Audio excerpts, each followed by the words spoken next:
घरोघरी मातेच्या चुली या मालिकेच्या पुढील भागामध्ये आपण पाहणार आहोत. जानकी ही ऋषिकेशला जेलमधून सोडून घरी घेऊन आलेली असते आणि त्यावेळेस आपण पाहतो सुमित्रा ही सर्वांच्या समोर जानकीवर रागवते आणि बोलते, ऋषिकेश तुझे बाबा देखील या जानकीमुळेच आपल्याला सोडून गेले आहेत.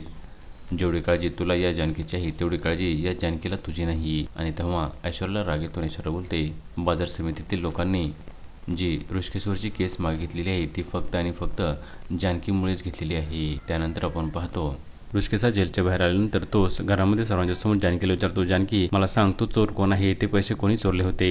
आणि तेव्हा जानकी शर्वरीकडे पाहत बोलते, लवकरच चोर कोण आहे हे देखील आपल्या समोर येईल. त्यानंतर आपण पाहतो रणदेवीच्या घराच्या अंगणामध्ये विक्रांतची डेड बॉडी पुरण्यात आलेली असते आणि ती बॉडी पाहिल्यानंतर जानकी, ऐश्वर्या आणि सारंगला खूप मोठा धक्का बसतो आणि जानकी त्या दोघांना बोलते आपल्याला लगेच पोलिसांना कळवावी लागेल. तेव्हा ऐश्वर्या बोलते, नाही जानकी थांब, ही बॉडी जाणीवपूर्वक आपल्याला फसवण्यासाठी या ठिकाणी पुरण्यात आलेली आहे, ही बॉडी आपण गायब करूया. तेव्हा जानकी ही असे करण्यास नकार देते आणि ती पोलिसांना कळवण्यासाठी तिथून निघून जाते. आणि जानकी गेल्यानंतर सारंगाने ऐश्वर्या ती बॉडी आपल्या कारमध्ये टाकतात आणि ती बाहेर घेऊन जाऊ लागतात. आणि त्यावेळेस आपण पाहतो रस्त्यामध्ये पोलिस हे चेक करण्यासाठी त्यांची गाडी थांबवतात आणि गाडीमध्ये डेड बॉडी मिळते.